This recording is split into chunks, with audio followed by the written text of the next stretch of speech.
자, 김자은 북한 위원장과 푸틴 러시아 대통령 정상회담이 조만간 예정돼 있죠. 이거는요, 북한도 얘기를 했고요. 러시아 그리고 미국, 한국 다 얘기를 하는 공통점입니다. 그런데 이 만남 자체가 위험한 만남이라는 평가를 받고 있습니다. 자, 정치와이드 첫 번째 이슈는 이 내용을 좀 다뤄볼 텐데요. 우선요, 김정은 위원장의 러시아 방문과 관련된 여러 가지 모습을 담은 영상이 준비되어 있습니다. 확인해 보시죠. 9월 10일 오후 전용 열차로 평양을 출발하셨습니다. 경의하는 김정은 동지께서는 환송 나온 당과 정부 무력기관의 간부들과 인사를 나누셨습니다. 당과 정부 무력기관의 지도 간부들은 경의하는 김정은 동지의 안녕과 해외 방문 성과를 축원했습니다. 국방부는 김정은이 아마 오늘 새벽에 전용 열차를 이용해 러시아 내로 들어간 것으로 보고 있습니다. 특히 군부 인원들을 다수 대동한 것을 고려할 때 북러 간 무기 거래, 기술 이전과 관련된 협상이 진행될지에 대해서 예의주시하고 있습니다. 자, 그럼 지금부터 이 이슈와 관련해서 미니 인터뷰 좀 진행해 보겠습니다. 정대진 원주 한라대 교수 지금 나와 계십니다. 안녕하세요. 안녕하십니까. 자, 우선 궁금한 게 지금도 열차가 지금 가고 있다는 얘기가 보도가 되고 있는데 사실은 블라디보스톡이든 아니면 그 위쪽의 어느 북쪽의 어느 도시독은 사실 북한 평양에서 비행기 타면 뭐 2시간이면 갈 수 있는 거리 아닙니까? 그런데 이 거리를 2박 3일입니다, 지금. 북한에서 말하기를 10일 출발했다고 그러거든요. 그럼 오늘까지 2박 3일이에요. 이렇게까지 걸려서 이동하는 건 왜 그러는 겁니까? 두 가지 측면이 있을 건데요. 아마 예. 좀 시종적인 편리성이 문제가 있을 겁니다. 그러니까 김정은 총비서의 전용 열차 안에는 모든 편의 시설들이 잘 갖춰져 있죠. 평소에 회의실, 침실 뭐 다 예. 갖춰져 있는 것이고 식당까지. 그거를 이용해서 어쨌든 뭐 하루가 걸리든 이틀이 걸리든 간에 러시아 현지에 가서도 김정은 위원장이 평소 취향대로 예. 평소 습관대로 생활을 할 수 있는 걸 보장할 수 있는 그 방법의 방편이 하나가 있고 두 예. 번째는 뭐 지금과 같이 미중 전략 경쟁 화제 그리고 또 러시아가 우크라이나라는 전쟁을 하고 있는 와중에 예. 일종의 이제 북러 연대를 좀 과시하는 효과. 예, 옛날에 하노이 때 한번 저희가 봤었죠. 그 긴 거리를 열차로 갔어요. 예, 그 이번에 한 2박 3일 정도 전 세계 이제 하이라이트를 좀 받고 있는 이제 이런 상황인 것 같습니다. 그 열차가 태양호라고 이름이 붙어 있다면서요? 태양호. 예, 뭐 태양이라는 명칭을 워낙 북한이 자주 쓰는데 김정은 전용 열차인데 이 열차는 어떤 열차입니까? 이거는요?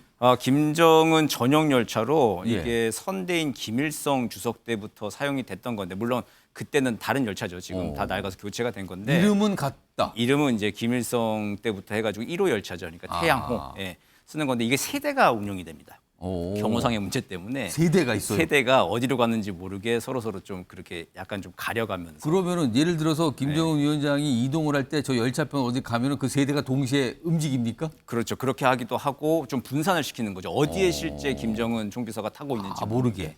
예, 그렇게 세대가 운영되고 있는 것을 알려져 있고 예. 공교롭게도 제 기억이 맞다면은 이거 처음에 이제 1호 열차를 예. 선물해 준 게 소련의 스탈린이었습니다. 김일성. 지금 저 1호 열차 저 이른바 태양호의 내부죠. 예, 예. 지금 저 모습이요, 지금. 예, 이게 저게 이제 2019, 18년도에 이제 중국 갔다가 돌아올 때 모습인데 뭐 흡사 약간 호텔 로비 모습 같기도 하네요. 그렇죠. 겉 모양은 굉장히 좀 평범하고 낡아 보이는데 예. 속은 계속 아마 인테리어 공사를 할 겁니다. 김정은 총비서가 머물러야 하는 곳이기 때문에 직무를 봐야 되고 예. 또 잠도 자고 해야 되는 것이기 때문에 예. 계속 이렇게 인테리어를 하고 내부 공사를 해서 굉장히 현대식 호텔에 와 있는 그런 느낌이 드는 곳이죠. 그렇다면은 뭐 간단히 말씀드리면 북한에서는 뭐 주석궁 이렇게 표현하잖아요. 네, 그 예. 주석궁의 축소판이 그냥 움직인다고 봐야 됩니까, 그럼? 그렇죠. 움직이는 호화 요새라고 보시면 될 것 같고 과거에 이제 김정은의 아버지인 김정일이 예. 러시아를 방문할 때 수행을 했던 사람의 회고에 따르면은 저 예. 안에서 모든 요리들을 다 주문해서 먹을 수 요리. 있어요. 예. 그 당시 한 보름 넘게 갔거든요. 이제 그 안에 이제 식료품도 다 싣고 예. 충분히 이제 고급 요리까지 그리고 또 와인과 위스키 다 즐길 수 있도록 최고의 시설로 되어 있는 걸로 알려져 있습니다. 혹시라도 모를 신변 문제 때문에 음식도 다 싣고 가고 요리사까지 그렇죠. 다 데리고 가는 거군요. 그렇죠. 이번에도 맞습니다. 역시 그런 모습일 거고요. 그러면. 맞습니다. 예, 예. 이 열차 관련해서 한 가지 더 말씀드리면 1박 2일 아까 뭐 여러 가지 이유가 있는데 아무리 생각해도 너무 느린 것 같아요. 이게 그 정도 거리를 대충 거리는 지도상으로 나와 있는데 지금 지도상에 나와 있는데 그 거리를 거의 3일씩 걸려서 간다는 거는 시속을 따지자면 뭐 40에서 50 정도로 그냥 느리느리 간다는 건데 아니 무슨 마차도 아니고 마차도 그거보다 사실 빠를 것 같아요. 지금 저 정도 거리가 나오는데 저거를 3일 동안 간다는 거는 도대체 왜 이렇게 느린 겁니까? 이게 첫 번째 북한의 열악한 철도 사정 때문에 그렇죠. 예. 이제 계속 이제 수리를 하고 보수가 되어 있는 철도 사정들이 아니기 때문에 굉장히 이제 느릴 수밖에 없고 고속으로 갈 수가 없습니다. 예. 그리고 지금 그 김정은 총비서가 타고 있는 태양호 자체가 굉장히 두꺼운 방탄 철갑으로 쌓여져 있어요. 일단 무게가 어마어마하겠네요. 예, 그래 보통 열차의 무게보다 4-5배 이상. 그리고 또 알려진 전원에 따르면은 이 길이 있지 않습니까? 예. 두께가 우리 보통 이제 KTX나 기차 타면 뭐 기껏해야 2-30cm 정도잖아요. 예. 그게 한 60cm, 70cm 된다고 증언들이 있습니다.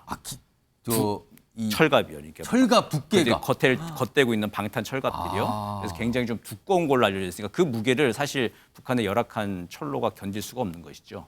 거기를 만약에 100km 이상으로 달렸다가는 큰일이 날 수도 있다는 거네요. 그러면. 예, 그리고 이제 러시아에 가서도 러시아는 철도 사정이 그나마 좀 나을 텐데도 예. 어쨌든 무겁기 때문에 이거를 큰 빠른 속도로 내긴 좀 힘든 거죠. 우리나라 대통령 전용 열차가 한 160km, 180km 정도 달립니다. 근데 이제 그렇게까지 달리기에는 어쨌든 러시아는 또 우리는 표준계, 북한도 예. 표준계를 쓰는데 러시아는 또 광계를 쓰거든요. 예. 그래서 쓰던 바퀴가 아니라 좀 바꿔 타고 또 가야 되는 예. 걸립니다. 그러다 보면 원래 자기 표준대로 가지 않다 보면은 이게 시간이 좀 러시아에 가서도 조금 지체될 수밖에 없을 겁니다. 요거 좀 다른 얘기인데요. 김정은 위원장도 그렇고 김일성도 저기 김정일도 그렇고 과거에 보면 비행기 타는 걸 두려워하는 겁니까? 그런 게 좀 있는 것 같아요. 과거에 이제 김일성 주석 같은 경우 인도네시아 갈 때 빼놓고는 예. 인도 갈 때 빼놓고는 그때 말고는 계속 다 기차를 탔었는데 그게 예. 이제 갈 때가 이제 중국이랑 소련, 구소련 정도이니까 가능했던 것이죠. 예. 가능했던 것이고 근데 김정은 총비서 같은 경우에는 과거에 싱가포르 갈 땐 비행기를 탔잖아요. 그렇습니다. 근데 그것도 이제 중국에 빌려서 그때 탔다고 당시 그랬죠? 리커찬 총리의 전용기를 빌려서 예. 타고 갔었는데 좀 사실 좀 굴욕적인 일이죠. 예. 그리고 전용기가 지금 갈수록 그때도 2018년이고 벌써 지금 5년이 흘렀잖아요. 예. 더 노후됐겠죠. 그거 타고 또 러시아 짧은 거리 1시간 정도라도 혹시라도. 가는 거 안전을 좀 담보하기는 좀 어려워 보입니다. 비행기도 마땅치 않다. 근데 예, 열차는 예. 있다. 뭐 이렇게 네, 예. 들리네요. 예, 예. 자, 다음 화면 좀 보겠습니다. 사실 김정은 푸틴 정상회담 과연 어디에 열릴까? 이것도 아직 모릅니다. 화면 좀 보겠습니다. 지금 여러 가지 도시가 표시가 돼 있는데 일단 가고 있는데 처음에는 블라디보스토크에서 지금 동방경제포럼 열리는데 여기서 지금 뭐가 할 걸로 알았는데 지금 열차가 이걸 지나서 북쪽으로 간다는 얘기가 나와요. 그러면은 도시가 우스리스크가 있고요. 더 가면은 보스토치니가 나옵니다. 우주기지가 나옵니다. 지금요. 그런데 마침 또 오늘 푸틴 대통령이 지금 블라디보스토크에 있거든요. 근데 네. 김정은과 관련해서 이 우주기지 보스토치니 방문한다. 거기서 만날 것 같다. 뭐 이런 약간 내용을 꺼내놨거든요. 자, 그러면 도대체 이 정상회담 어디서 열리는 겁니까, 이게? 지금 방금 들어온 소식들에 따르면은 기차가 블라디보스토크 쪽으로 가지 않고 예. 계속 북쪽으로 지금 가고 있다라고 하는 거죠. 다른 곳으로 간다는 예, 건데. 그런 와중에 이제 푸틴 대통령이 자기는 보스토치니를 간다. 얘기를 하면 이제 보스토치니가 지금 유력해 보입니다. 일단 거기서. 예, 그리고 이번에 실제 북러의 무기 거래를 정상들이 담판을 한다고 한다면 북은 포탄을 주고 예. 러시아로부터 이제 정찰 위성과 관련 기술들을 예. 요구했을 가능성이 지금 농후해 보입니다. 일단 보스토치니 거기 우주기지 새로운 우주기지가 있다는데 거기를 지금 회담 장소가 아니까 이렇게 추정이 돼요. 자, 다음은요. 이 상태에 대해서 미국 굉장히 예의주시하면서 경고 목소리 내고 있고요. 우리나라도 좀 예의주시하고 있습니다. 관련 목소리가 있습니다. 들어보시죠. To meet with an international pariah to ask for assistance in a war that he expected to win in the opening month, I would characterize it as him begging for assistance. Finalize a growing arms transfer relationship in which Russia receives significant quantities and multiple types of munitions from the DPRK for the Russian military to use against Ukraine. 더 많은 나라의 정상들이 북핵 위협이 인태 지역의 평화와 경제 발전에 중대한 방해 요소임을 지적하면서 유엔 회원국은 물론 모든 안보리 상임이사국들이 북한의 안보리 결의 위반에 대해 책임 있게 대응해야 한다고 발언하였습니다. 자, 그럼 러시아 방문에 동행한 북한 인사들 화면으로 좀 정리해드리죠. 자, 우선 보시면 리병철, 박정천 다 여기 군입니다. 군 서열 1위, 2위가 가요. 그리고 외무상은 뭐 당연히 간다고 보죠. 그리고 박태성 당비서, 그다음에 김명식 해군사령관. 여기 보면 이른바 핵 잠수함, 뭐 위성 등등등등과 관련된 인사들이 이번에 동행을 한다는 건데, 이 정 교수님 예상대로 역시 무기 거래입니까? 그럼 북한은 뭘 바란다고 봐야 됩니까? 이제 북한은 152mm 이제 포탄을 제공한다. 예. 하고 했을 때 이제 뭘 받느냐가 가장 중요한데 예. 이게 북한이 미국도 그렇고 러시아를 그렇고 상대할 때 늘 현찰을 주고 어음을 받는 구조예요, 사실은. 비핵화 관련돼서도 자기는 핵시설 파괴하면 끝인데 예.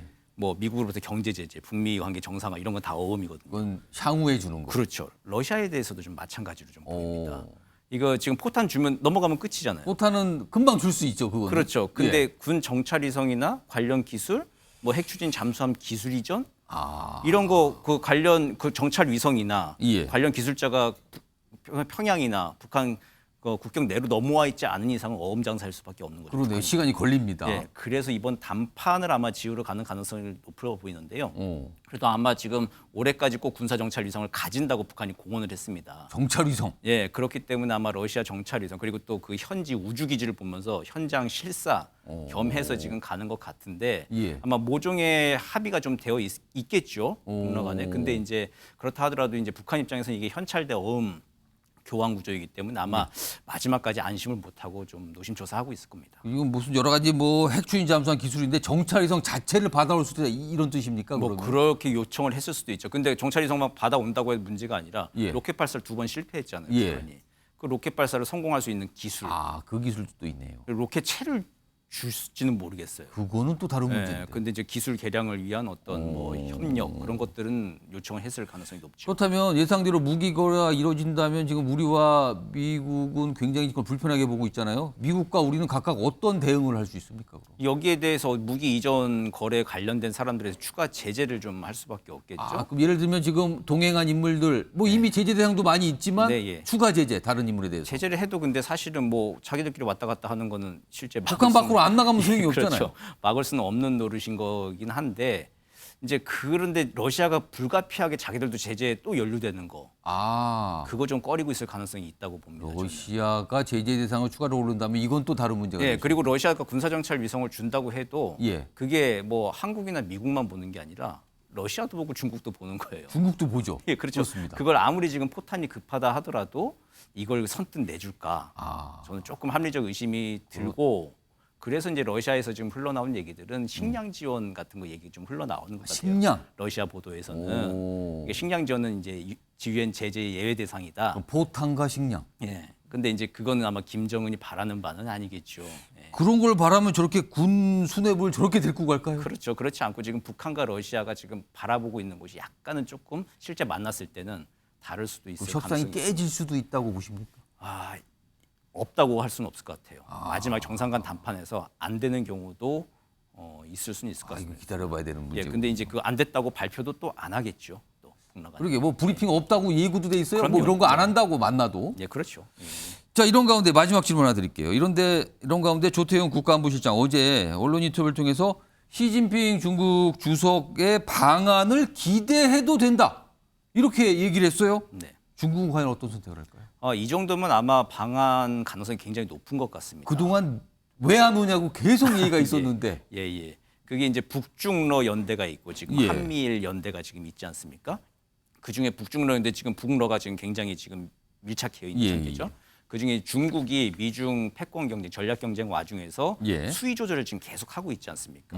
그리고 또 북한에 연루되는 것, 러시아의 우크라이나 전쟁에 연루되는 것을 굉장히 자제하고 신중을 기하고 있는 모습입니다. 예. 그러면 이제 북중러 연대에서는 중국이 가장 약한 고리죠. 그리고 한미일 연대에서는 누가 봐도 우리가 가장 약한 고리였죠.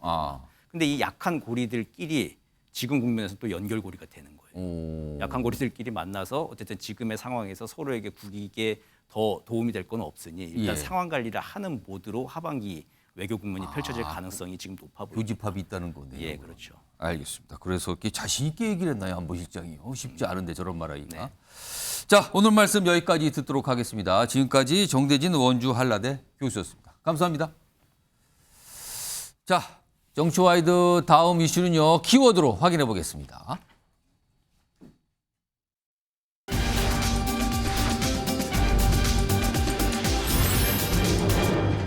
자, 오늘 이재명 대표 단식 중인데도 검찰 출석, 지난 9일이요. 오늘도 출석했거든요. 관련 영상부터 확인해 보겠습니다. 두 번째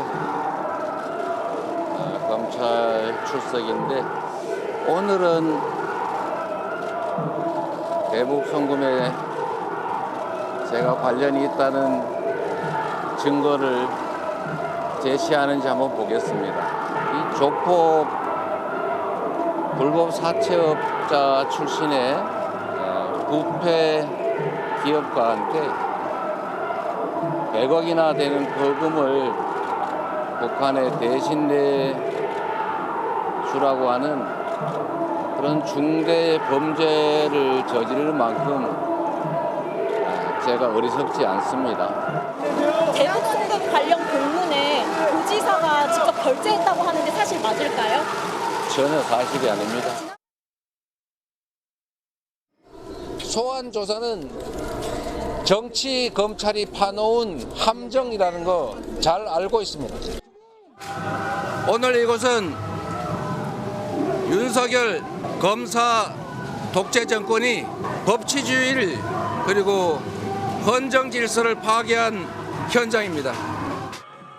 지금처럼 포토라인 플래시가 장렬하는 이 공개 소환 해술래 같은 수치입니다. 없는 죄를 조작해서 뒤집어 씌우고 자신들의 치부를 가리겠다는 정치검찰의 조작 수사 아니겠습니까? 범죄를 조작해 보겠다는 정치검찰의 연민을 느낍니다. 범죄자인 것처럼 만들어 보려고 해도 없는 사실이 만들어질 수는 없습니다. 자, 앞서 5번의 조사 그리고 오늘까지 출석 내용 영상으로 쭉 이어서 소개해드렸는데요. 최진현 변호사. 자, 그런데 오늘 조사가 1시간 50분 만에 끝났다고 그래요. 지금 1차 조사, 그러니까 지난 9일 조사, 오늘 조사한 그 조서를 지금 열람하고 있다는 얘기 보도가 들어오고 있는데 근데 앞서서 9일 조사는 8시간 정도 걸렸고요. 근데 이번 조사는 사실은 글쎄요.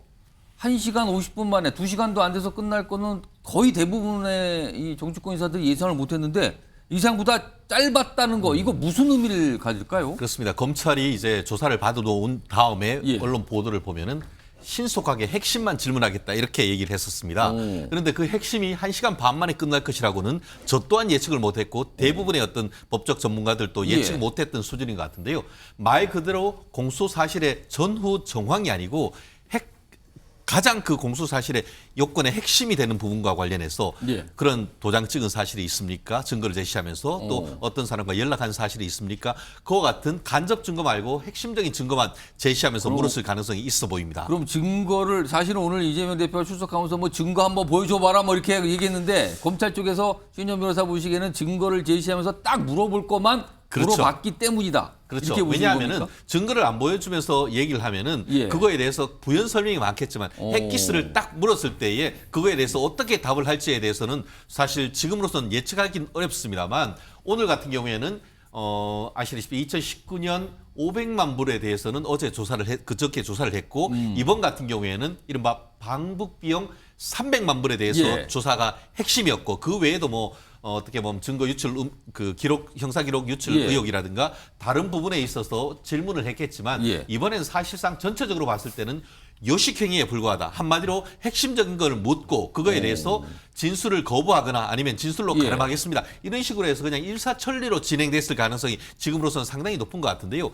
말씀드린 것처럼 핵심 증거를 제시했을 수도 있지만 예. 오히려 질문하고 그거에 대해서 진술서로 가름하겠습니다. 이것이 그냥 반복되면서 사실상 불러서 통과 의뢰 정도로 하고 도장 찍고 끝내는 그랬을 가능성도 한 가지 있어 보입니다. 자, 검사 출신이신 정미경 전 국민의힘 최고위원 나와 계신데요. 일단 요 내용 굉장히 예상과 짧았다는 측면 하나하고 그리고 만약에 지난 9일 조사 때는 조서에 서명을 안 했단 말이에요. 날인을 안 했어요. 근데 이번에도 만약에 날인을 안 한다면은 혹시 검찰이 구속영장 청구에 좀 부담을 갖는 게 아닌가 이런 시각도 있는데 이건 좀 어떻게 보시는지. 일단 첫 번째요. 예. 그 이번에 오늘 조사한 거는 사실 새롭게 조사하는 게 아닐 거예요. 오. 그러니까 지난번 1차 조사 때 예. 왜 서명 날인 거부했잖아요. 이재명 예. 대표가. 그 조소가 그대로 있습니다. 그렇죠. 유지가 되고 있죠. 예, 그거는. 예. 그러면 뭐냐면 1시간 50분이라는 거는 무슨 특별하게 뭐 조사를 한 게 아니고요. 그거 정리했을 거예요, 아마. 아, 그걸 가지고 다시 또 네, 질문하고. 약간 예, 정리하는 거, 좀 아. 부족한 거 정리하고 예. 그다음에 이제 그러니까 빨리 끝나는 거죠. 오. 이게 무슨 새로운 질문을 하거나 뭐 예. 그런 것 같지는 않아요. 왜냐면 저도 과거에 했지만 예. 그렇게 하지 않거든요. 그럼 서로 질문하고 이거 뭐 혹시 수정할 거 있으면 수정하고 바꾸고 이런 과정이었다. 그런 과정이고 오. 이재명 대표가 고쳐달라는 거. 아, 고쳐달라는 거 아마 정리하면서 고쳐줬을 거예요. 오. 그러니까 다 원하는 대로 해줄 테니까 예. 빨리 서명 날인해달라. 그럼 오늘 서명 날인을 할까요? 저는 할 거라고 봐요. 지금 조서 열람을 계속 하고 있다 그러거든요. 네, 네. 왜냐하면 원하는 대로 다 고쳤을 거예요. 오. 그냥 불필요한 얘기까지 다 넣었을 거예요. 그다음에 두 번째는 사실은 뭐냐면 그 문재인 정권 때 형사소송법을 개정해서 그 부인하면 예. 법정에서 예를 들어서 경찰 피의자 신문조서 그 내용을 부인하면 휴지돼요. 그렇습니다. 그런데 그걸 검찰 피의자 신문조서까지 똑같이 만들어 버렸어요. 그러니까 그거를 조서가 작성이 됐어도 그걸 부인하면은 증거가 안 된다는 거죠. 네. 예. 그래서 그럼에도 불구하고 사실은 그게 영향력을 미치기는 해요. 오. 어떤 식으로든. 왜냐하면 예. 법정에서 검사가 계속 말을 할 테니까요. 그렇기 때문에 제가 볼 때는 그 이거에 그 구속영장 청구에 별 영향이 없습니다. 그러니까 조사를 이제는 해도 안 해도 별 영향은 없지만 예. 그래도 그 야당 대표잖아요. 그러니까 이재명 대표가 과연 어떻게 생각하는지 조사를 안 하고 가기는 부담이 되니까 예. 일단 조사를 한 것으로 보여지고요. 아마 영장 청구 빨리 해야 됩니다. 이거는 제가 검찰에 말씀드리는데 이제 더 이상 시간 끌지 말고 빨리 이제 그 영장 청구하는 게 맞다. 이렇게 보입니다. 자, 김주루 변호사. 네. 일단 영장 청구가 있을지 있다면 어느 정도로 예상하시는지 좀 말씀해 주시고 오늘도 만약에 조서에 서명을 이재명 대표가 안 한다면 네. 그렇다면 이 조서 내용 자체가 증거로 채택되기 이렇게 어려운 거잖아요. 그럼 그렇죠. 아까 제가 똑같은 질문 드렸는데 이런 상황에서 검찰이 구속영장 청구하는 걸 혹시 좀 부담을 갖지 않을까 이런 전망도 좀 있는데 이건 어떻게 좀 보십니까? 그렇죠. 사실은 이제 결정적인 증거를 못 내고 있다고 이재명 대표는 계속 그 반론을 예. 제기하고 있잖아요. 예. 여기에 대해서 이제 두 가지를 나눠볼 수 있습니다. 실제로 증거가 없다. 그렇기 때문에 이화영 부지사의 진술에 그토록 검찰이 매달렸다. 이게 시나리오 A고요. 예. 시나리오 B는 어차피 피의자 신문 조사 단계에서 전략을 노출하고 싶지 않은 검찰이 본 법정에서 모든 증거를 현출하겠다. 아, 재판 때. 네, 재판 때 하겠다. 이 두 가지 시나리오가 증거가 가능한데. 있지만 지금 제시하는 게 아니라 재판 때 제시하겠다. 네, 그런데 그렇다 하더라도 그건 재판에서 유죄 무죄를 가르는 데는 중요할 수 있겠습니다만 사전 단계인 구속영장을 청구해서 법원의 영장 실질 심사를 받는 과정에서는 검찰이 충분한 자기 무기가 없기 때문에 구속영장 실질 심사에 있어서는 유리한 고지에 검찰이 있는 것은 아니다. 이렇게 좀 보는 것이 입체적으로 사안을 바라보는 시각이 아닐까 싶습니다. 증거 부분과 관련해서 그렇죠. 재판 가기 전에 만약에 구속영장이 청구가 된다면 또 판사 앞에서 심리를 받아야 되는데 그때는 어떻게 할 것이냐. 여러 가지 수싸움들이 있는 것 같아요. 지금 아직 정확하게 모르겠지만. 근데 예. 그런 수는 잘 안 쓰고요. 보통 검찰은요. 증거를 다 제시하면서 질문합니다. 그러니까 오늘 제시했을 거다. 네, 했어요. 있었으면은. 근데 지금 뭐냐면 이재명 대표는 그걸 본인이 증거라고 인정 안 하는 거예요. 계속 증거 내놔라. 그냥 이게 합창하고 있는 거예요. 제가 볼 그 때는. 차이가 있을 수 네. 있다. 사실 실무적으로 구속영장 실질심사가 열린다는 전제를 하면은 예. 지난번에 그 삼성 이재용 그 부회장에 대한 그 구속영장 때도 예. 검찰이 수사 기록을 바리바리 가지고 옵니다. 결국 그렇기 때문에 우리가 실무적으로 변호사 할 경우에는 예. 검찰이 뭐를 가지고 있는지 모르기 때문에 영장 실질심사 단계에서는 사실 굉장히 불리해요. 예. 재판에 넘겨가면 그 수사 기록을 다 복사를 할 수 있지만 예. 영장에 가가지고는 사실은 검찰이 뭐를 가지고 있는지 모르고 싸워야 되기 때문에 변호인으로서도 상당히 당혹스러운 경우가 많습니다. 그래서 지금 김준우 변호사님 말씀처럼 검사가 전혀 그 수사 기록을 증거를 제시 안 했을 가능성도 지금으로서는 있죠. 모릅니다. 지금 이번 조사 끝나고 아직 이재명 대표가 검찰청에서 밖으로 나오지 않았어요. 지금 열람을 계속 하고 있다는데 시간이 꽤 지체되고 있어요. 한 2시간 정도 지금 벌써 지나는 것 같은데 아직 나오는 모습이 없습니다. 나오는 내용이 영상이 들어오면 바로 전해드리도록 하고요. 예, 네, 김준우 변호사도 하실 말씀 있는 것 같아요. 남은 것은 이제 검찰의 마지막 정무적 판단입니다. 체포영장 동의와 관련돼서 국회 볼을 넘기기 직전에, 예. 즉 25일 정도 직전에 이제 국회에다 체포 동의안을 넘길 거냐. 그러면 이제 그 이후에는 보고만 되기 때문에 예. 추석 연휴 이후에 이게 가결이 되든 부결이 되지 않겠습니까? 그러면 이 우리 뭐 시사 방송에서 추석 연휴 내내 예. 이제 어떻게 될 것이냐, 가결이냐 엄청나게 부결이냐 얘기를 하겠죠. 이 논점만 가지고 될 건데 아니면 그 전에 해서 가결이든 부결이든 25일 날 표결을 하면 추석 전에 이제 끝나게. 그걸 어떻게 할 거냐, 거기에 대한 정무적 판단의 키는 오로지 지금 검찰이 갖고 있는 거죠. 추석과 관련된 또 추석이 있습니다. 또 긴 추석이에요. 이번에 연휴가. 그래서 그 시점도 감안하는 거 아니냐라는 전망인데 이런 가운데요. 이재명 대표 이렇게 되면 이게 이제 구속영장을 청구한다는 어떤 전제가 있어야 되는데 그와 관련해서요. 오늘 민주당 내에서 조금 다른 목소리가 나왔는데요. 두 가지 목소리입니다. 확인해 보겠습니다.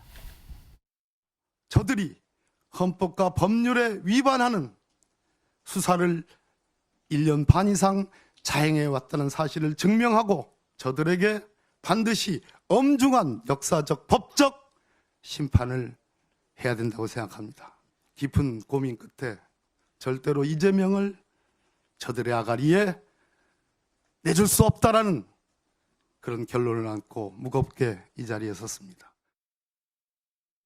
지금 단식하고 힘드신 분한테 약속 지켜라 라고 얘기한 게 참 야박합니다. 그렇지만 여기서 만약에 저희가 부결을 시켰다라고 하면은 이제 저희는 얼마 남지 않은 총선에서 국민들께 뭐라고 얘기를 하고 표를 달라고 해야 되냐? 저는 그걸 정말 방탄지옥에서 헤어나지 못할 거다라고 생각합니다.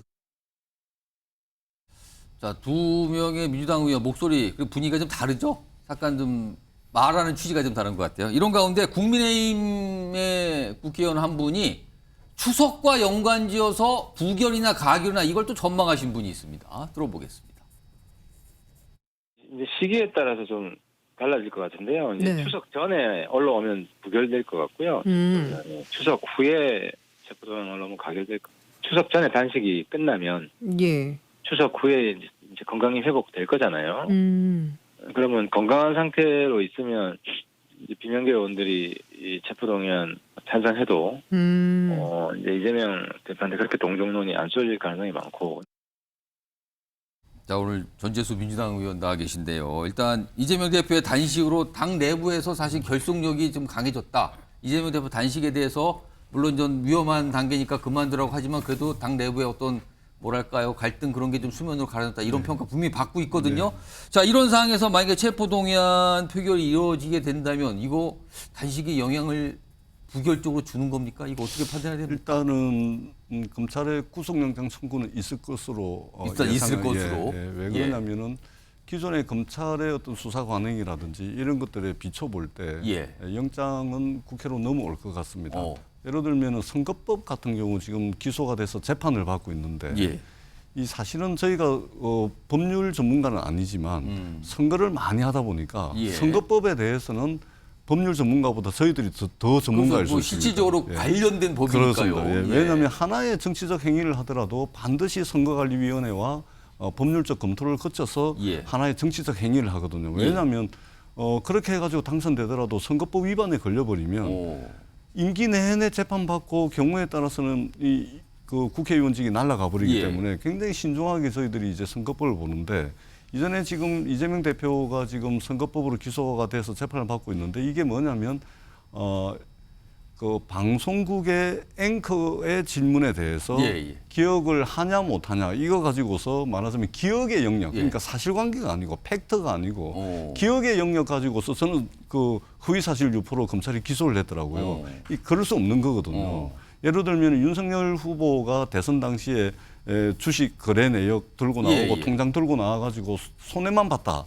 이거는 정확한 팩트거든요. 이익을 봤는데 이거는 이제 허위 사실인 것이죠. 근데 이거는 이제 수사도 안 하고 기소도 안 했는데 기억의 영역을 지금 재판 가지고 진행 재판 중인 진행 상황이잖아요, 중이죠. 그런 거 볼 예. 때 일단은 무조건 기소하고 보자라는 것이 검찰의 이제 수사 목적일 수도 있겠다. 그런 측면에서 영장은 넘어올 것 같고요. 그렇다면 넘어온다면 지금 당에서 이 부분에 대해서 오늘 의원총회가 있었습니다. 예. 조금 전에 박범계 의원 이제 발언이 있었는데 이게 오늘 의원총회에서 검찰 독재 대책위원회 위원장으로서 발언을 하신 거거든요. 그래서 예. 당에서 본격적으로 이 부분에 대한 논의를 전재수 의원님 잠깐만요. 지금 말씀하신 중간에 이재명 대표가 오늘 검찰 조사 끝내고 지금 나오는 장면이 지금 현장 영상으로 들어오고 있습니다. 지금 이 시각 수원지검인데요. 지금 나오는 모습입니다. 오후에 출석을 해서 1시간 50분 정도 조사를 받았고요. 그 이후에 1차 조사, 2차 조사라고 할 수 있죠. 그 조서에 대한 열람을 끝내고 지금 나오는 모습이 이 시각 지금 이재명 대표 모습입니다. 지금요 뭔가 질문을 받을 준비를 하고 있죠. 들어보겠습니다. 제가 드릴 말씀을 좀 드리고 우리 박균태 입회 변호인께서 설명을 좀 추가하도록 하겠습니다. 오늘 왜 불렀는지 모르겠습니다. 역시 증거는 하나도 제시하지 못했고 그냥 경기도가 대북 인도적 사업 또 인사들의 상호 방문 교류 협력 사업을 추진한 거 사실 아니냐 이런 질문들이 거의 대부분이었습니다. 그거야 이미 문서들에 다 나타나 있는 것인데 그런 형식적인 질문을 하기 위해서 두 차례나 이렇게 소환해서 신문하는 게 도저히 납득이 되지 않습니다. 사실이 아니니 증거라는 게 있을 수가 없고 그러다 보니 의미 없는 문서 확인을 하거나 이런 걸로 이 아까운 시간을 다 보냈습니다. 이럴 시간에 우리 국민들의 삶을 챙기는 게 훨씬 더 낫지 않겠냐 이런 생각이 듭니다. 사람들은 먹고 살기 어려워서 생을 포기할까를 고민하고 버는 돈으로 빌린 돈 이자 갚기도 버거워서 고통에 시달리는데 국민이 맡긴 권력으로 정적 괴롭히는 데나 집중하고 있으니 참으로 걱정됩니다. 아무리 검사가 집권을 했고 검찰이 지배하는 나라가 됐다 해도 총칼로 사람을 고문해서 사건 조작하던 그거를 이제는 특수부 검사들 동원해서 사건 조작하는 걸로 바뀐 것밖에 더 있겠습니까? 이제 좀 정신 차리고 국민 주권을 인정하고 주어진 권력을 국가와 국민을 위해서 제대로 사용하기 바랍니다. 결국 사필 규정입니다. 잠시 억압하고 왜곡 조작할 수 있겠지만 오래가지 못한다 이 말씀 드립니다. 대표님께 제3자 뇌물범에 대해서는 어떤 식으로 설명하시는지? 아무 관계도 없는 일을 엮으려고 하니까 잘 안 되는가 봅니다. 전혀 보고받으신 적 없다는 입장이십니까? 저 변호인이 몇 가지 좀 설명을 드리겠습니다. 첫째, 그 1차 조사에 대해서 서명 날인을 하지 않았습니다. 하지 않은 이유는 그 진술의 취지가 제대로 반영이 안 된 부분이 있기 때문입니다. 그래서 서명 날인을 하지 않았고 오늘도 안 하셨던 말씀이죠? 오늘 2차 조사는 서명 날인을 했고 지난 1차 조사에 대해서는 검토했지만 진술의 취지가 제대로 반영이 안 된 부분이 있어서 그것을 서명 날인을 거부했는데 대표적인 것이 저런 거죠. 이화영 부지사가 북한에 쌀을 10만 톤을 그렇게 지원하기로 한다는 의사타진한 부분이 있는데 그걸 이재명 대표께서 황당하다는 표현을 사용한 적이 있죠. 그것은 부지사가 황당한 짓을 했다, 내 책임이 아니다 그런 의미가 아니고 그게 말이 되느냐, 그런 일이 설마 있었겠느냐, 이 상황 자체가 좀 황당하다라고 이렇게 말씀을 했는데 그게 조서에 좀 잘못된 부분이 있고 근데 오늘 그 조선일보와 또 한국일보를 보니까 마치 그 어떤 이재명 대표님이 그 진술한 내용이 그대로 보도가 되면서 취지까지 왜곡을 해가지고 본인이 결재를 해놓고도 아랫사람에게 책임을 떠넘기는 부도덕한 인물인 것처럼 그렇게 묘사를 해놨어요. 그래서 그 검찰 간부에 대해서 공무상 기밀 누설, 그다음에 피의사실 공표, 허위사실 적시에 의한 명예훼손 3가지 제명으로 구두 고발을 지금 하고 나오는 길입니다. 그래서 정식으로 처벌을 요청했다는 점 그렇게 말씀을 드립니다. 어쨌든 공문에 이재명 지사 당시에 그 날인이 있었다, 그 서명이 있었다는 건데 그러면 뭐 아예 그런 사실 모르시다고 그러면 한번 봐보십시오. 제 운전면허증에 그 경찰청장 직인이 찍혀 있죠. 그 경찰청장이 그걸 나한테 발급해 준 겁니까? 나한테 운전면허 발급해 준 사실 아나요? 그것은 아랫사람들에게 위임을 했고 정결권에 따라서 도장을 서명을 하면 관인은 저절로 찍히게 되는 건데 관인이 찍혔다고 해서 도지사가 결재했다는 의미는 아니거든요. 그걸 다 알면서 저렇게 왜곡하면 안 되는 거겠죠. 그건 부도덕한 행동이죠. 대북 송금이나 뭐 도지사 방북 추진 관련해서 결재한 문건이 있어도 그거를 모르셨다는 입장이신 거예요? 그렇죠. 그 아는 것들도 있고 모르는 것들도 있는데 그것은 그 방북 추진 같은 것들에 대해서 그렇게 구체적인 절차를 하나하나 다 도지사가 챙기는 문제가 아니기 때문에 알 수가 없는 거죠. 그런데 이제 뭐 실무자인 이화영 부지사 선에서 했다는 취지의 진술을 하신 건 맞나요? 그렇죠. 예. 맞고 또 일부는 뭐 물론 보고 받았는데 무관심해서 모를 수 있는 것이지만은 아예 보고 안 된 것도 있을 수 있고 그건 여러 가지 사례가 있을 수 있는데 마치 관인이 찍혀 있으니까 그런다면 도지사 관이라고 보면 안 되겠죠. 거기에는 보면은 그 부지사 정결이라고 분명히 찍혀 있기 때문에 부지사가 최종 결정한 것인 것을 알면서 도지사가 한 행동이면서 부인한다라고 저렇게 왜곡하는 것은 잘못된 거 아니겠습니까? 그래서 어떤 그 범죄 행위에 대해서 고발을 하고 나오는 길입니다. 그럼 방북 관련 내용도 전혀 보고받으신 적 없다는 얘기죠? 아니죠. 방북 관련해서는 추진을 하는 입장이었고 방북을 원했던 입장인 것도 맞고 당연히 해야 하는 업무인 것도 맞고 보수 지사들도 했는데 본인이 해야 할 것은 당연한 거라고 믿는 것은 당연한 거죠. 근데 다만 그 과정에 불법이 없었다는 것이죠. 그리고 김성태가 낸 돈은 본인이 대납하기 한 것이 아니라는 거죠.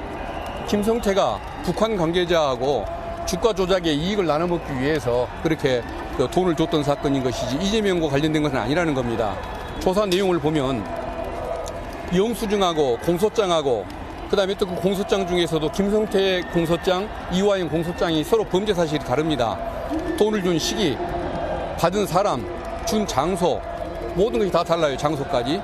영수증이 있다는데도 그러면 뭐겠습니까? 영수증이 가짜거나 사실관계가 서로 모순된다는 거 아니겠습니까? 그러면 이것은 전반적으로 돈을 줬다는 사실 자체도 일부는 믿을 수가 없는 것이죠. 근데 그 돈이 이재명 대표를 위해서 쓰였다?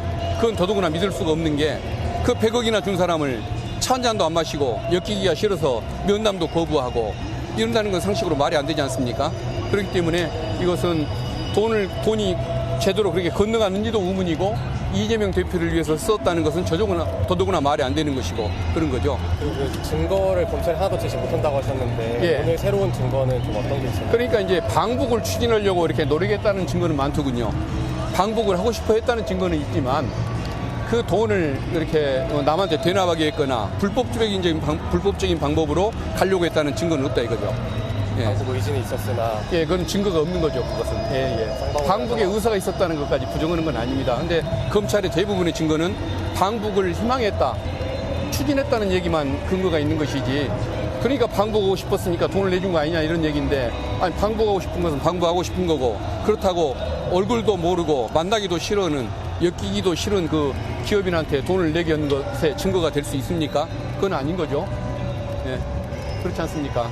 그래서 담당 검사님들한테 간부들은 딴 생각을 가질 수 있지만 미래가 짧으니까 그런 일을 해도 되는데 우리 담당 검사님들은 어떤 검찰을 오래도록 책임을 지어야 할 사람들이니까 명예감, 자존심을 가지고 정말 법에 따른 증거법에 따른 양심적인 결정을 해달라 이렇게 당부를 하고 나왔습니다. 아마 저는 마지막 평검사들의 양심에 일말의 기대를 하고 있습니다. 오늘 조사 열람도 사실 시간이 좀 오래 걸렸는데 예. 이유가 있었을까요? 상세하게 검토하다 보면 그런 거죠. 예. 진술의 취지가 맞게 됐는지를 좀 검토해야 했기 때문에요. 예. 수정해야 할 부분이 좀 많았다는 말씀이신가요? 적정이 있었습니다. 예. 어쨌든 오늘 이화영 부지사 재판에서 결국에는 이제 그 보고 같은 게 없었다고 다시 한번 진술 번복을 했는데 뭐 어쨌든 검찰에서 사법방해라고 얘기를 하고 있어요. 어떻게 생각하시는 입장이신지? 뭐에 대한 검찰에서 제기하는 사법방해 의혹 관련해서 어떤 입장이신지? 누가 사법방해를 했다는 건 말씀입니까? 민주당에서 이제 이재용 부지사의 진술 관련해서 예. 뭐 사법방해를 했다 이런 식으로. 그건 양심이 있는 사람들 같으면 그런 짓을 하면 안 되죠. 말이 됩니까? 예. 아무런 근거도 없이 저런 얘기를 하면 안 되는 거죠. 그냥 우연히 행사 장소에서 만난 걸 가지고 증거인멸 우려가 있다고 그러고.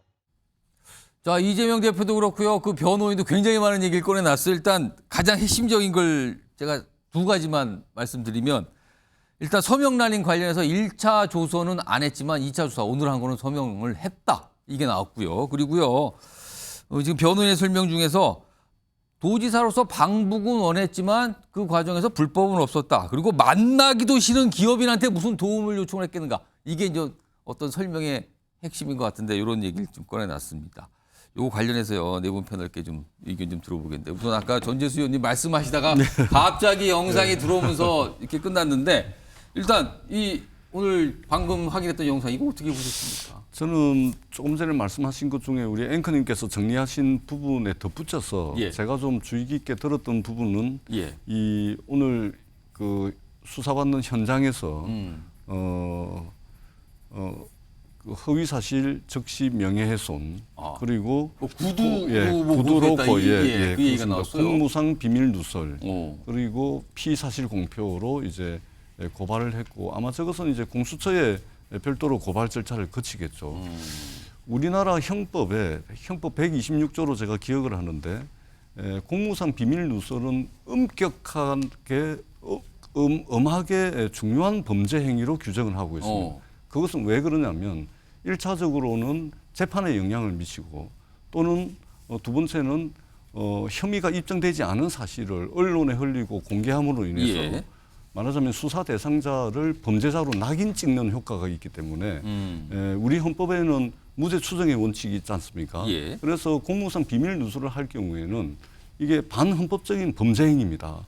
그런데 검찰이 지금 2년 동안 검사, 검찰 수사관 그리고 수사 보조 인력까지 포함하면 여러 수백 명의 사람을 동원을 해가지고 여러 수백 군데에 걸쳐서 압수수색을 하고 여러 수백 명을 소환을 하고 근 2년 가까이 수사를 하고 있음에도 불구하고 그 수사의 전 과정에 걸쳐서 막강한 권력을 가지고 있는 검찰이 이 형법상 이 공무상 비밀 누설이라든지 피의사실 공표라든지 이런 것들을 검찰발 단독 기사의 형태로 많이 해왔습니다. 그렇기 때문에 이 부분을 저는 가장 주의 깊게 봤고 결국 이런 식으로 해가지고 재판 가서 무죄 받더라도 나중에는 수사 대상자가 결국은 뭐 이상한 사람, 범죄자 비슷하게 그런 낙인 찍는 효과가 있기 때문에 검찰의 수사 관행을 이번 창을 계기로 해가지고 저는 대대적으로 좀 혁신을 해야 된다 이런 생각이 들었습니다.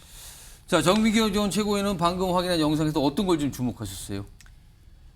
제가 아까 2차 조소에 서명 날인 할 거라고 제가 오늘 했다고 말씀을 밝혔어요. 드렸잖아요. 지금 핵심 뭐냐면 지금 그 변호인 얘기를 들어보면 일단 증거를 검찰이 다 증거를 제시한 건 맞아요. 제가 아까 말씀드렸잖아요. 예를 들어서 그 전자결제라는 게 뭐냐면 문건을 옛날에는 이렇게 서류로 올린다니까요. 근데 그거를 이제 전자로 해요. 그렇죠. 요즘에는 그렇게 하죠. 그러면 예를 들어서 그 밑에서부터 올라오는 문건에 클릭해서 마지막 도지사한테 올라오는 거예요. 근데 지금 뭐냐 이재명 대표가 그걸 인정은 해요. 방북 관련 문건에 클릭했다는 걸 인정한다니까요. 클릭은 한 건 맞지만 내가 내용은 뭐 자세히 안 봤다. 이런 얘기예요. 그러면 그거를 판사나 검사들이 볼 때는 그거는 그냥 그냥 변명하는구나. 내용은 아는구나. 그러니까 클릭하는 순간 그걸 내용을 보지 않았다는 건 거짓말이다. 그렇게 다 알고 있어요. 그렇게 받아들여요. 그래서 그 지점이 되게 중요해요. 그러니까 이런 조사 내용이 그 이재명 대표도 변호사를 했으니까 자기한테 얼마나 불리할지 알겠죠. 그러니까 계속 지금 그 얘기하는 겁니다. 증거 내놔라. 증거는 이미 내놨는데 그게 포인트고요. 그다음에 두 번째는 무슨 생각이 들었냐면 저 이재명 대표 변호인 국회의원 나오려고 하나 보다. 라는 생각이 그렇게 그냥 느끼셨어요? 그렇게 느꼈으니까 나중에 한번 보시죠. 그거는 뭐 개인적인 느낌이니까 한번 참조해 보겠습니다. 네. 정말 그렇게 되는지. 네. 자, 김준우 변호사는 영상에서 어떤 걸 좀 주목하셨어요? 네, 국회의원 출마에 관심 없는 김준우 변호사입니다. 우리 정미경 의원님은 출마하실 거 아닙니까? 여기 정치인이시니까. 네, 저는 정치인이니까. 저는 무슨 걸 봤냐면 김성태 공소장과 이화영 공소장에서 내용이 다르다. 그 부분에서 수사에 있어서의 그 어려움. 이 사건의 제일 그 어려움은요. 북한 측 관계자를 데리고 와서 조사를 할 수 없다는 겁니다. 그렇죠. 그래서 돈이 불가능하죠, 갔다는 것도 사실은 김성태 회장의 진술에만 의거하는 거거든요. 그러니까 이제 돈이 진짜 갔냐. 그럼 그 돈이 무슨 목적이었느냐. 근데 그 돈이 그 목적이었다는 게 지금 정미경 의원께서 얘기해 주신 경기도 문건에는 안 나오거든요. 당연히 안 나오죠. 경기도 문건에서 300만 불이 지금 이렇게 갔습니다. 라고 결제 보고가 올라갈 리는 없으니까요. 그래서 사실은 이게 그 부분에서 입증이 사실 어렵고 두 번째는 뭐냐면 이게 사실 제3자 뇌물죄인데 그러면 이제 경기도가 대신에 쌍방울한테 뭘 주느냐. 이 대가성 입증이 또 돼야 되거든요. 그러니까 한 단계 또 넘어야 될 그 법리적인 선이 하나 더 있습니다. 근데 아직 거기까지 못 나가고 있는 것 같고 그 부분이 향후에 법정에서 또 치열하게 공방이 되지 않을까 싶습니다. 자, 마지막으로 이건 조금만요. 보통 뇌물 사건에 있어서요. 자백이 증거의 왕이에요. 왜냐하면 비밀리에 돈이 왔다 갔다 하니까. 근데 보통 돈을 준 사람, 돈을 받은 사람 다 부인해요. 그러면 돈을 준 사람 자백하잖아요. 그게 증거의 왕이고요. 두 번째는 뭐냐면 그러니까 김성태 회장이 자백하잖아요. 내가 돈 줬다 어떻게 했다. 그러니까 이미 증거는 확보한 거고요. 두 번째 말씀드리는 거는 그 이재명 대표가 지금 이재명 대표 측에서 이화영 전 지사의 진술에 대해서 굉장히 난리치고 있잖아요. 그 진술이 왜 난리를 칠까요? 그만큼 자기네가 그거에 대해서 그 이런 표현은 어떻게 쫄린다? 뭐 이런 표현을 아마 쓰려면 그 진술 때문에 굉장히 좀 압박을 느낀다. 압박을 느끼잖아요. 그러니까 어떻게든 변호인까지 바꿔가면서 하는 거잖아요. 그게 뭐였냐? 보고를 받았다 안 받았다잖아요. 그래서 제가 아까 말씀드린 거 전자결제 문건에 클릭을 했다 안 했다 이게 연결되는 겁니다. 제가 짧게 한 말씀. 잠깐만. 여기는 최인준 변호사 말씀하시고 전재수 의원님 마무리로 하겠습니다. 그렇습니다. 그 이재명 대표께서 하신 말씀 중에 이 말씀이 있었습니다. 왜 불렀는지 모르겠다라고 하면서 의미 없는 문서 확인에 아까운 시간을 보냈다 이렇게 얘기했습니다. 그렇습니다. 이 말씀이 굉장히 중요한 내용입니다. 검찰은 굉장히 핵심적인 증거를 냈는데 이재명 대표는 애써 의미 없는 문서라고 의미를 축소하고 있는 것이죠. 결국 검찰은 그 내용을 좀 더 확인하고 싶었겠죠. 그렇지만 의미 없는 문서 왜 제시하냐라고 했기 때문에 그것의 진정 성립.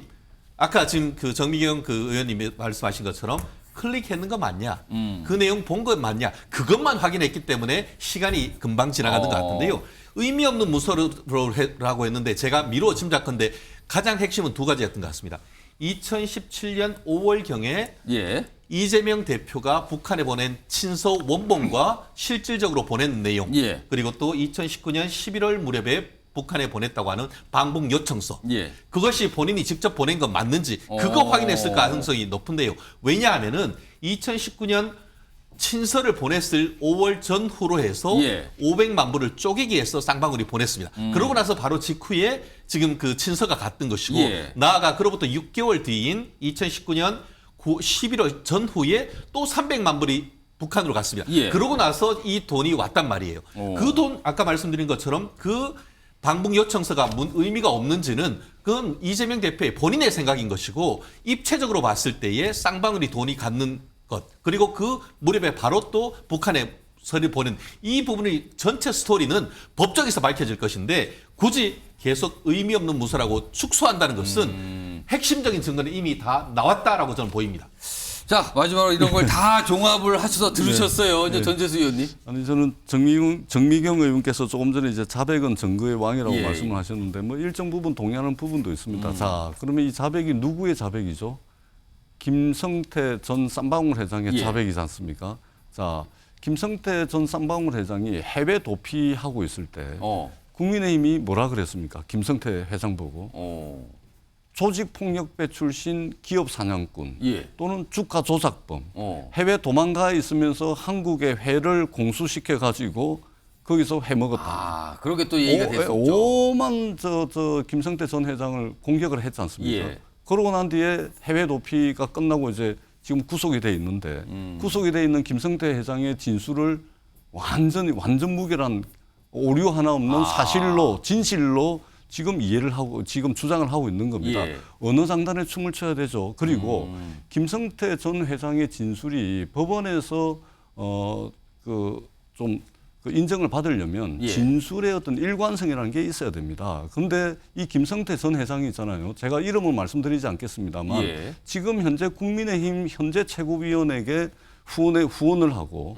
현직 국민의힘 부산시장에게 후원을 하고 현직 국민의힘 현역 의원한테 후원을 한 사실이 있습니다. 이 부분에 대한 수사는 하나도 안 되고 있고 그리고 윤석열 사단 검사로 평가받는 그런 그 검사들을 예. 쌍방울 계열사의 사회이사로 전부 취직을 다 시켜놨습니다. 자, 이쯤 되면 김성태 전 회장의 진술의 일관성이라든지 구체성이라든지 이런 부분들이 과연 법원에서 인정을 받을 수 있을 것인지 이것은 치열한 예. 법리 다툼이라든지 법정에서 치열한 다툼을 통해서 결정될 사안이기 때문에 예단하실 필요는 없다. 이런 말씀을 드리겠습니다. 자, 쌍방울 대북 송금 사건입니다. 지금 이재명 대표에 대한 수사도 오늘 보니까 끝난 것 같죠? 검찰의 어떤 판단이 있을 거고요. 그 이후에 진행 과정이 있을 겁니다. 기다려보도록 하고요. 이재명 대표와 관련된 내용은 단식 얘기가 하나 있는데 어제 모습 중에서 글쎄요. 이 모습을 많은 분들이 얘기를 하시는데 이 모습이 뭐지라고 질문을 던지는 분들이 계세요. 확인해 보겠습니다.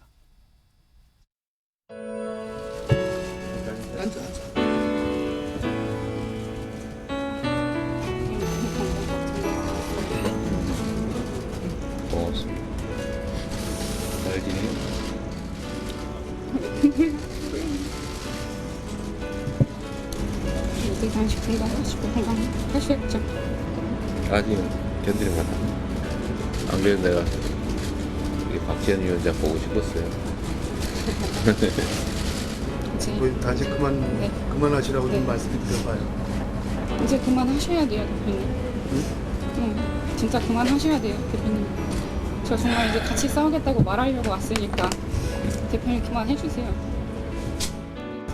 제가 전에 그런 얘기 드린 적이 있는데 저 요리 잘한다고 제가 회복식도 만들어 드릴 테니까 이제 그만 중단해주세요. 건강 회복하시고 언제 한번 봅시다. 같이 힘 합쳐서. 자, 김준우 변호사. 네. 저 모습에 대해서 조홍천 민주당 의원이 박지원 전 위원장의 눈물이 조금 뜬금포다. 뭐 좀 그런 이상하다. 거죠. 그러니까 안 좋은 네. 표현을 썼어요. 약간 네. 거친 표현을 쓰면서 좀 이상하다는 취지로 얘기를 했거든요. 사실 근데 정청래 최고위원도 그랬죠. 이재명 대표나 박지원 전 위원장이 그동안 굉장히 서먹서먹한 관계로 그렇습니다. 거리가 있는 관계를 하셨는데 네. 저렇게 눈물 흘리는 모습 이거 뭡니까 이거는? 사실은 두 가지가 있겠습니다. 하나는 이재명 대표의 단식의 어떤 메시지는 처음에 좀 모호해서 예. 민주당 내에서도 비판을 많이 받았습니다만 10일이 넘는 단식을 하다 보니까 생기는 물질성이 좀 있는 것 같습니다. 그 기간이 더 길어질수록 보니 직접 가서 그리고 한번 가봐야 되는 거 아니야? 아니 갈 수 없다. 약간 사람이라면. 부담감을 느끼는 거군요. 네, 그러니까 뭐 정의당 당대표나 심상정 의원도 다 예. 가지 않았습니까? 이거 한 번은 가야 된다. 사람 된 도리로서 그게 있고 또 가서 이제 젊은 나이다 보니까 아무래도 좀 감정의 순간 복받친 느낌도 좀 있었겠죠. 그래서 저 눈물이 뭐 저는 진실되지는 않았다고 생각하지는 않는데요. 다만 예. 이제 그 찾아가게 된 또 하나의 경위는 예. 전반적으로 내년 총선을 바라보면서 이재명 리더십이 흔들리지 않을 수 있겠다라는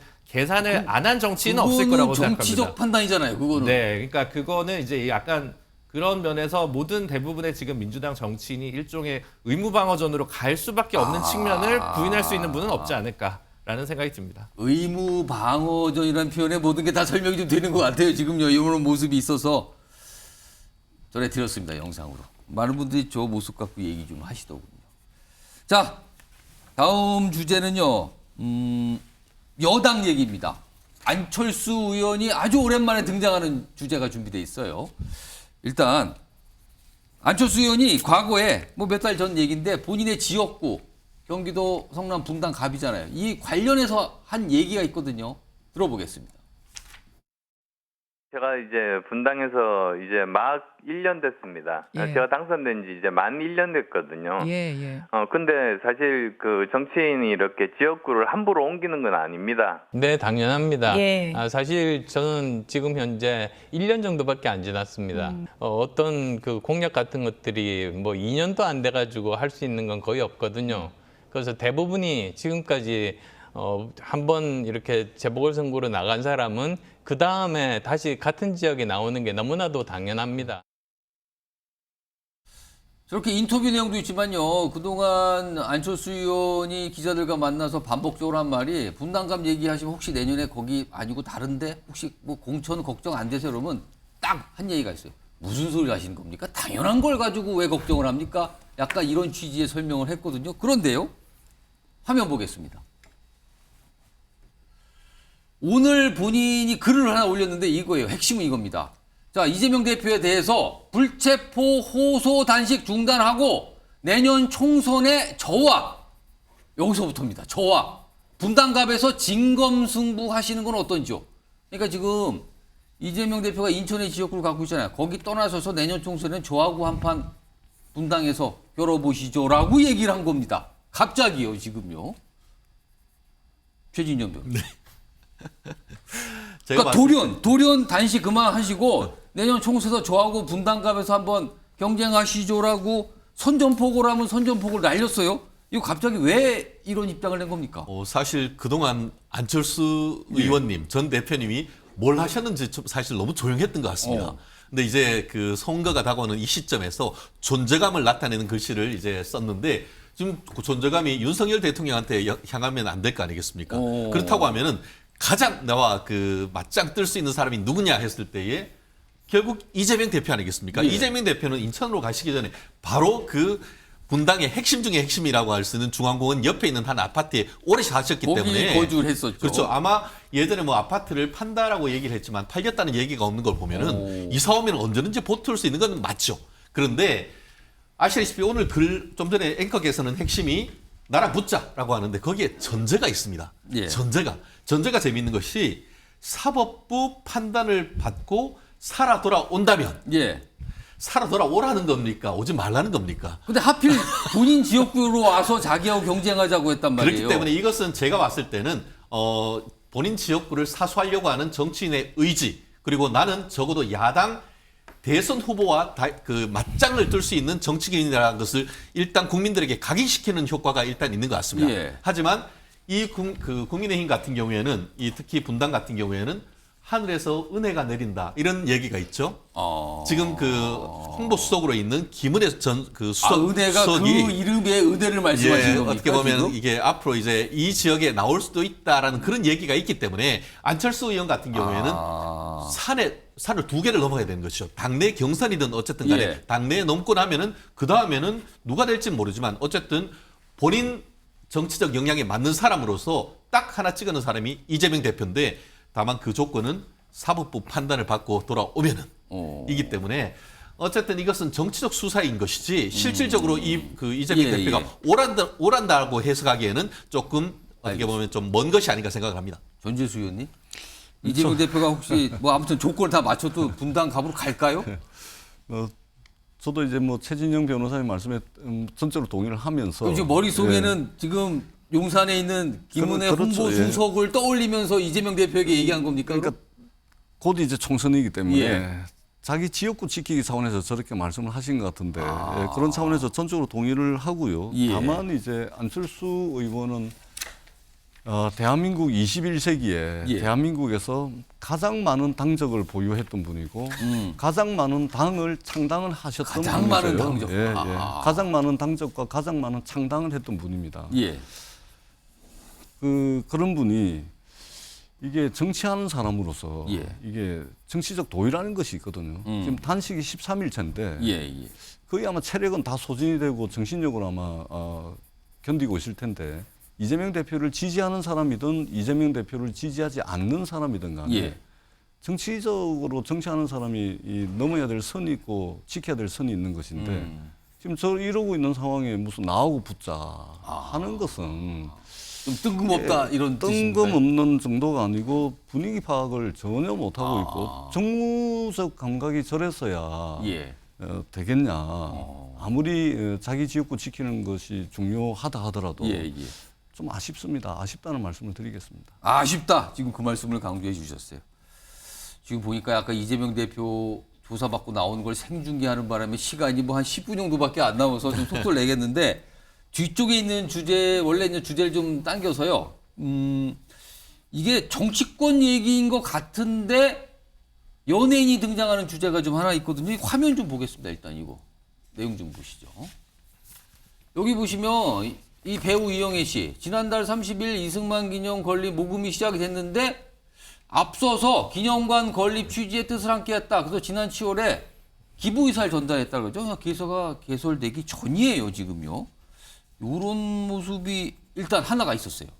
그러니까 이것도 최근에 사실 이승만 기념관 이거 시각차가 나오는데 어떤 정치적 이슈가 됐거든요. 근데 여기서 배우 이영애 씨가 이런 얘기를 꺼내니까 좀 더 주목을 받고 있는 상황인 거죠.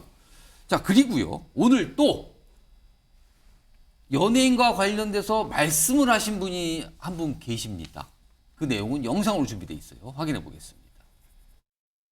최근에는 또 어떤 그 밴드 이 멤버가 그 후쿠시마 오염 처리수 방류 후에 지옥이 생긴다 그렇게 얘기하는 것을 듣고 또 개념 정치인에 얘기하는데 개념 없는 개념 정치 너무 많은 거 아닌가 기가 막힌 일입니다.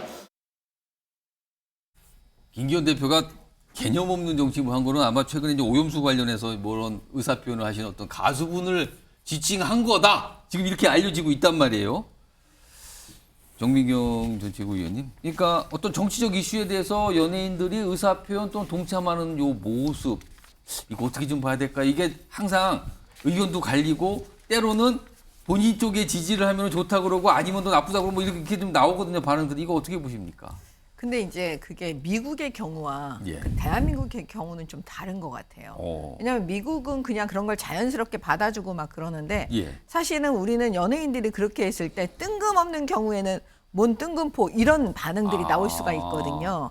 그게 왜 그러냐면 예를 들면 예. 이영애 씨 같은 경우에는요. 그 국방하고 되게 밀접돼 있어요. 예를 들어서 국방. 부친, 예. 왜냐하면 그 부친과 그다음에 결혼하셨잖아요. 시아버지. 예. 그 두 분이 다시 우리 6.25 한국전쟁하고 다 관련돼 있어요. 그 다음에 제가 알기로는 그 남편 되시는 분도 예. 이 대한민국 국방하고 관련된 일을 하셨다. 국방 관련된 일을 한 걸로 알려져 네, 있죠. 네, 그렇게 알려져 있잖아요. 그러니까 아무래도 국방 쪽에. 네, 그리고 국방 이것도 전해 들은 얘기지만 예. 국방위원들에게 또 후원도 하시는 걸로 제가 또 알고 있고요. 여당 의원들한테 후원했다고는 종종 알려지죠. 뭐 후원문에 공개될 때마다. 네, 그렇게 예. 얘기를 많이 들었기 때문에 사실 뜬금없는 건 아니죠. 어떻게 보면 그동안에 흐름이 있었다. 예, 예. 그럴 경우에는 예를 들어서 저 같은 경우에도 저희 아버지가 그 월남 참전 용사시고 예, 예. 그다음에 고엽제 또 이제 예, 예. 피해자이시기도 해요. 그러면 제가 이제 그 여러 방면에서 그분들을 위해서 돕는 일을 많이 하잖아요. 예. 그러면 뜬금없는 건 아니죠. 그다음에 지금 박민식 장관도 마찬가지거든요. 예, 예. 그러니까 그런 방식으로 이제 우리 같은 정치인도 그런데 연예인도 어떻게 보면 정치인 비슷하게 그 대중의 관심을 갖고 예. 있으니까 그렇게 인식이 되는 것 같아요. 접점이 있다면 그건 흐름으로 볼 수 있다. 근데 이제 자우림의 경우에는 사실 좀 뜬금포라는 생각이 들을 수 있죠. 최근에 오염수 관련해서 약간 일본에 대해서 굉장히 강하게 반발하고 비판하는 입장을 냈고 지금 김기현 대표가 그 부분을 지적한 것 같단 말이에요. 지금. 근데 이분은 엉뚱한 게 왜 그런 생각이 드냐면 그 전에 그 일본에 가서 먹방을 하고 막 그 수산물 먹고 이런 게 있기 때문에 이게 이제 대중들한테 그런 인식을 주는 거죠. 자, 김준호 변호사 지금 정비경 정 최고위원은 좀 구별해서 봐야 된다. 약간 이런 취지 말씀하셨는데 어떻게 저는 판단하십니까? 두 개는 아예 본질적으로 다르다고 생각하는데 전혀 다른 이유고요. 예. 이영애 씨는 지금 활동을 안 해요. 근데 왜 이게 기사가 났을까? 보통은 기사가 나면 자기 홍보용이잖아요. 이영애 씨가 홍보가 필요 없죠. 홍보가 필요한 사람 누구예요? 이승만 기념관 건립 추진위원회죠. 아. 역으로 요청한 거죠. 이렇게 좀 해서 홍보를 좀 해달라. 그렇게 좀 판단하시는 저는 그렇게 보죠. 이거 이용해 씨가 지금 와서 뭐 영화도 안 나오고 지금 예. 드라마도 안 나오는데 이거 왜 하겠습니까? 이거는 오히려 누가 원했는가를 봐야 된다는 거고. 근데 저는 이제 끝없이 저 뭐 다른 방송에서 그런 말씀 드린 적도 있습니다만 예. 우리 헌법 전문에 4.19 이념이 들어가 있습니다. 근데 4.19는 왜 일어났습니까? 네, 이 박사 때문이잖아요.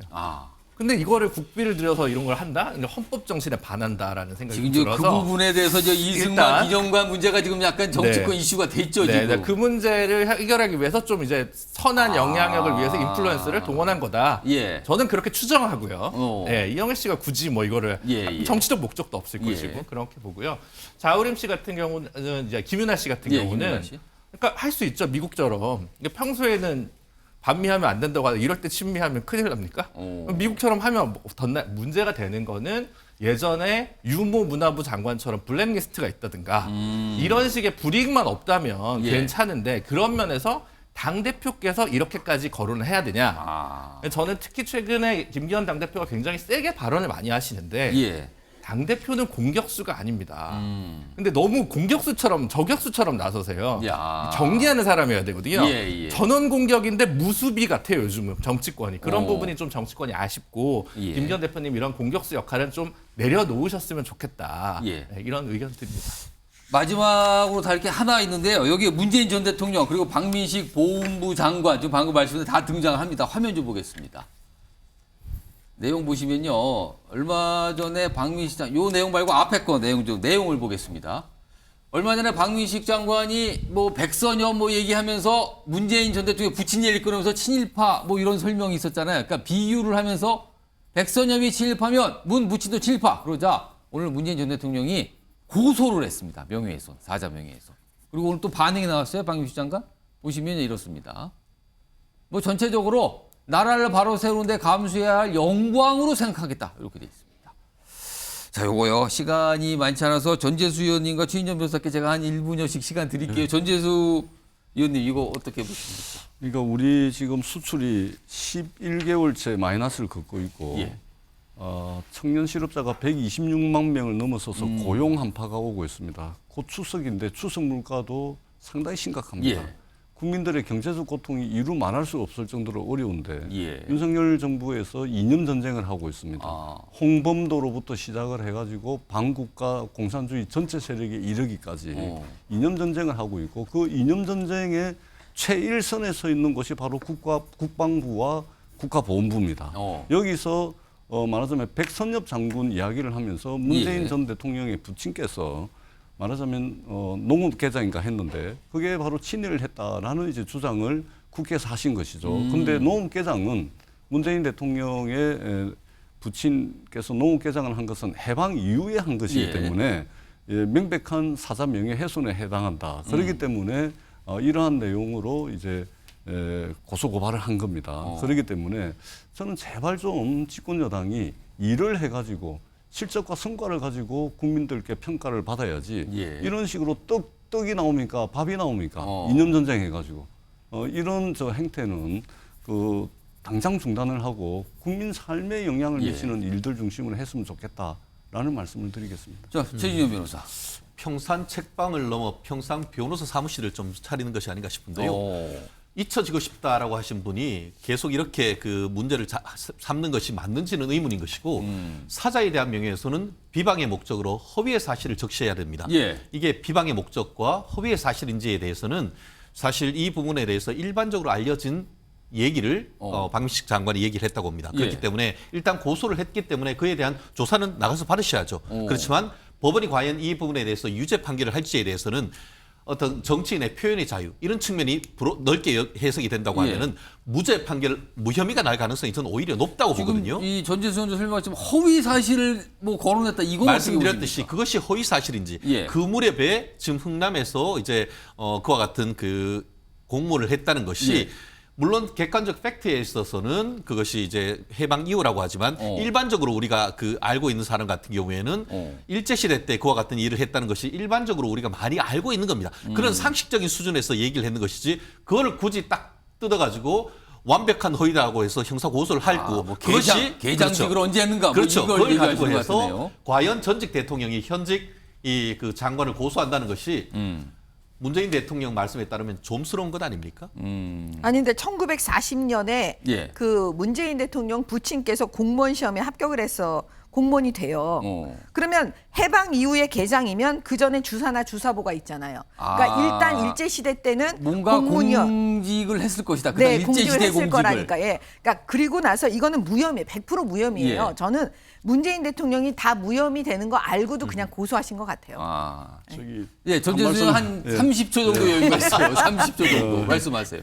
그렇게 단정해서 말씀하실 것은 전혀 아니고요. 문재인 대통령의 자서전에 보면 운명이다라는 책에 명백하게 해방 이후에 일제시대가 아니고 해방 이후에 농업 개장을 했다라는 팩트가 정확하게 들어있는 것이고요. 예. 그리고 이것이 그냥 뭐 해프닝으로 일어난 일이 아니고 예. 윤석열 정부 들어가지고 경제와 민생은 방관하고 이념 전쟁, 역사 전쟁에 몰입하다 보니까 예. 그런 영향, 그런 일환의 차원에서 이루어졌기 때문에 심각한 사안이다 이런 말씀을 드리겠습니다. 이거는 잠깐만 시간이 다 됐습니다. 정명 최고위원님 맞춰야 됩니다. 알겠습니다.